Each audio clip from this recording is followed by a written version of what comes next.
Hello everyone, welcome to MPPSC self study channel. जैसे कि हमने हिस्ट्री की ऑब्जेक्टिव क्वेश्चन की सीरीज प्रारंभ की है, तो आज हम न्यू टॉपिक वैदिक सभ्यता के बारे में पढ़ेंगे और वैदिक सभ्यता के हम टॉप 25 क्वेश्चन के बारे में डिस्कस करेंगे। साथ ही इन 25 क्वेश्चन के अलावा हम अन्य महत्वपूर्ण फैक्ट के बारे में भी पढ़ेंगे, जो क्वेश्चन के रूप में पहले से कई एग्जाम्स में जैसे एमपीपीएससी, व्यापम, एसआई, अन्य सभी कॉम्पिटिटिव एग्जाम में आए हैं या आने की संभावना है। तो हम स्टार्ट करते हैं वैदिक सभ्यता के मोस्ट इम्पॉर्टेंट क्वेश्चन से। तो क्वेश्चन नंबर 1, ऋग्वेद में इंद्र का उल्लेख कितनी बार किया गया है? 250 बार। 250 बार, दो ऑप्शन आ गए हैं तो इसमें 200 बार कर लीजिए, एक बार, 3 बार। तो 250 बार इंद्र का उल्लेख किया गया है, जबकि 200 बार अग्नि का और एक बार गंगा का और 3 बार यमुना नदी का उल्लेख ऋग्वेद में मिलता है। वैदिक सभ्यता में ऋग्वेद काल का कालकरण कितना है?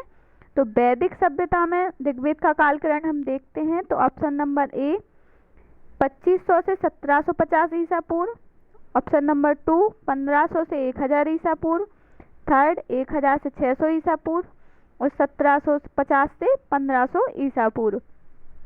तो जो 2500 से 750 ईसा पूर्व है यह हड़प्पा सभ्यता का कालक्रम है, जबकि ऋग्वैदिक काल का कालकरण 1500 से 1000 ईसा पूर्व के मध्य है। और ऑप्शन को देख लेते हैं हम, तो 1000 से 600 ईसा पूर्व उत्तर वैदिक काल का कालकरण है, जबकि 1750 से 1500 ईसा पूर्व हड़प्पा सभ्यता के विनाश का काल है या नष्ट होने का काल है।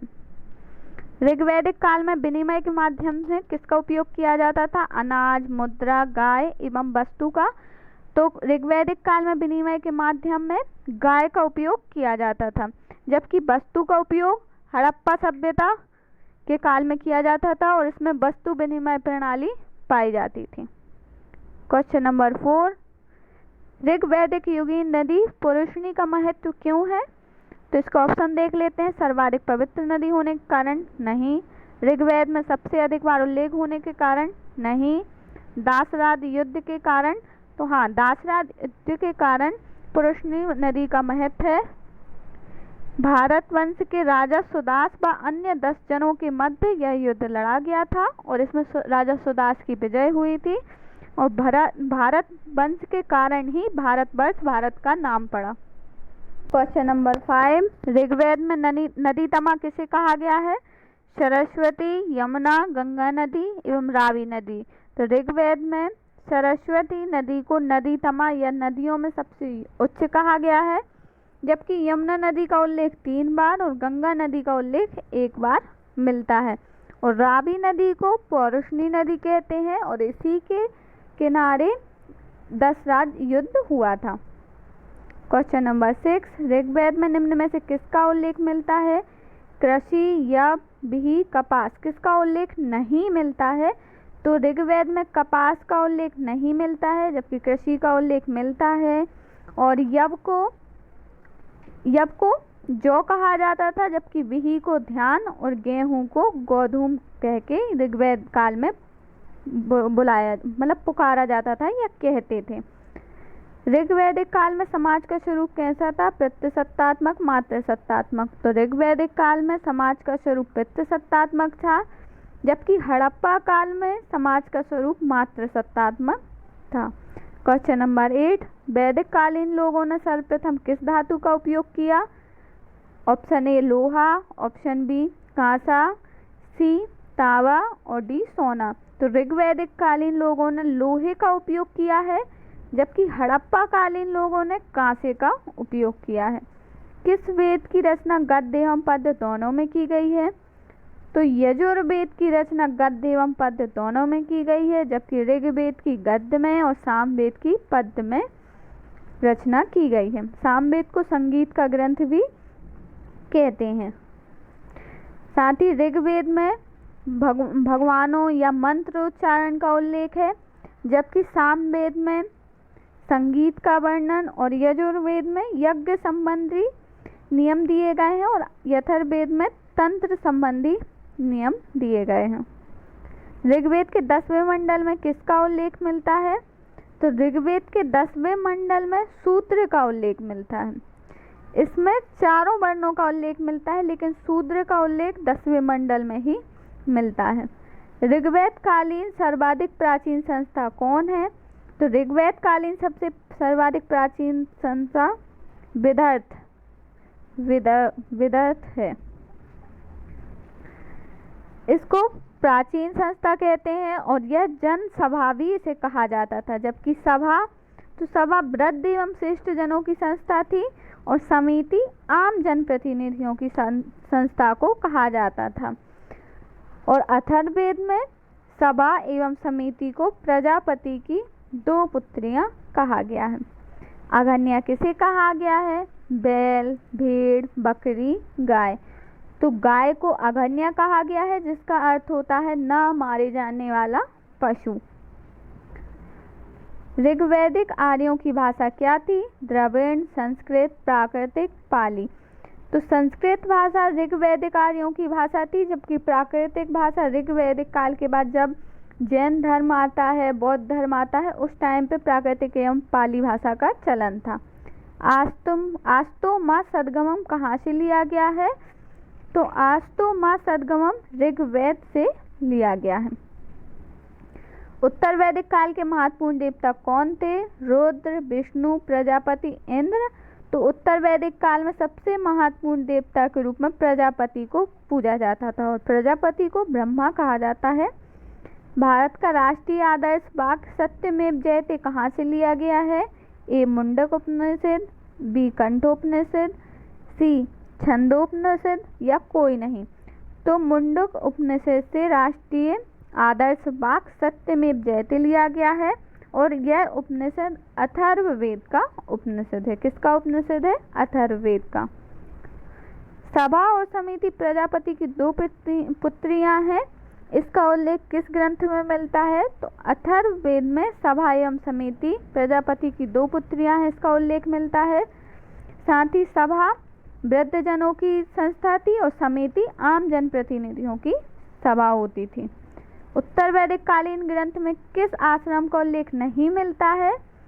तो उत्तर वैदिक कालीन ग्रंथों में संन्यास आश्रम का उल्लेख नहीं मिलता है, जबकि जो ऋग्वैदिक कालीन ग्रंथ थे उनमें इन चारों संन्यास, ब्रह्मचर्य, गृहस्थ एवं वानप्रस्थ आश्रमों का उल्लेख मिलता है। गायत्री मंत्र किस वेद से लिया गया है? तो गायत्री मंत्र ऋग्वेद के 3रे मंडल में दिया गया है। क्वेश्चन नंबर 20, ऋग्वेद के पुरोहित को क्या कहते थे? तो ऋग्वेद के पुरोहित को होता कहते थे, जबकि अथर्वायु यजुर्वेद के पुरोहित को और उद्गाता सामवेद के पुरोहित को कहा जाता था और अथर्ववेद के पुरोहित को ब्रह्मा कहा जाता था, जो मंत्र तंत्र आदि का गायन करता था। वेदों को अपौरुषीय क्यों कहा गया है? क्योंकि वेदों की रचना देवों द्वारा की गई है, वेदों की रचना पुरुषों द्वारा की गई है या वेदों की रचना ऋषियों द्वारा की गई है। तो वेदों की रचना ना तो पुरुषों द्वारा की गई है और ना ऋषियों द्वारा, यह रचना देवों द्वारा की गई है, इसलिए इसे अपौरुषीय अर्थात पुरुषों द्वारा इसे लिखा नहीं गया है। सांख्य दर्शन किसने प्रतिपादित किया था? पतंजलि। तो पतंजलि द्वारा योग दर्शन का प्रतिपादन किया गया था। गौतम ऋषि द्वारा न्याय दर्शन का प्रतिपादन किया गया था और कणाद ऋषि द्वारा वैशेषिक दर्शन का प्रतिपादन किया गया था।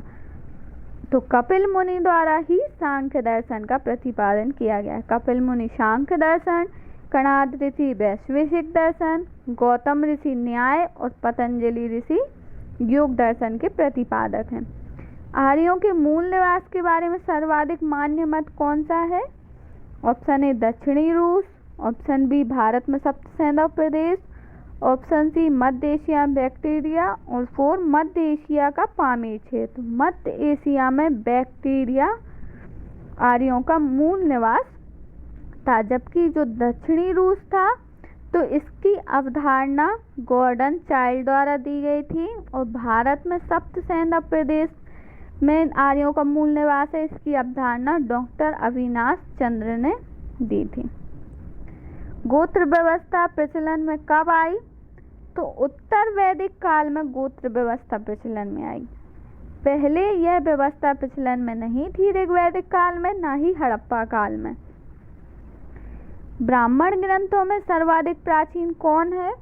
शतपथ ब्राह्मण, ऐतरेय ब्राह्मण, गोपथ ब्राह्मण या पंचविश ब्राह्मण? तो ब्राह्मण ग्रंथों में सबसे ज़्यादा प्राचीन शतपथ ब्राह्मण है, और शतपथ ब्राह्मण शुक्ल यजुर्वेद का भाग है या ब्राह्मण है, जबकि गोपथ ब्राह्मण अथर्ववेद और पंचविश ब्राह्मण सामवेद का ब्राह्मण ग्रंथ है, और ऐतरेय ब्राह्मण ऋग्वेद का ब्राह्मण ग्रंथ है। इसके साथ ही ऋग्वेद का ब्राह्मण ग्रंथ कौशिकी भी है। इसके अलावा हम कुछ नए फैक्ट देख लेते हैं। तो वैदिक काल में निष्क जो धातु होती थी उसे मुद्रा के रूप में प्रयुक्त किया जाता था। ऋग्वेद के उपवेद को आयुर्वेद और अथर्ववेद के उपवेद को शिल्पवेद कहा जाता था। शिल्पवेद में भवन निर्माण की कला दी गई है। सामवेद के उपवेद को गंधर्व वेद कहा जाता था, इसमें संगीत कला के बारे में दिया गया है। यजुर्वेद के उपवेद को धनुर्वेद कहते थे और उसमें युद्ध कला के बारे में दिया गया है। ऋग्वेद का पहला एवं 10वां मंडल सबसे बाद में जोड़ा गया है, जबकि दूसरे से 90 मंडल तक यह प्राचीन मंडल है। और जो तीसरा मंडल है इसमें गायत्री मंत्र के बारे में दिया गया है, और 10वें मंडल में चारों वर्णों के बारे में दिया गया है, और शूद्र के बारे में पहली बार ऋग्वेद के 10वें मंडल में ही वर्णन है। इस प्रकार से यह हिस्ट्री के वैदिक सभ्यता के मोस्ट इम्पॉर्टेंट क्वेश्चन थे। अगर आपको वीडियो पसंद आता है तो please share, subscribe and like का बटन ज़रूर दबाइएगा। Thank you for watching MPPSC self study channel.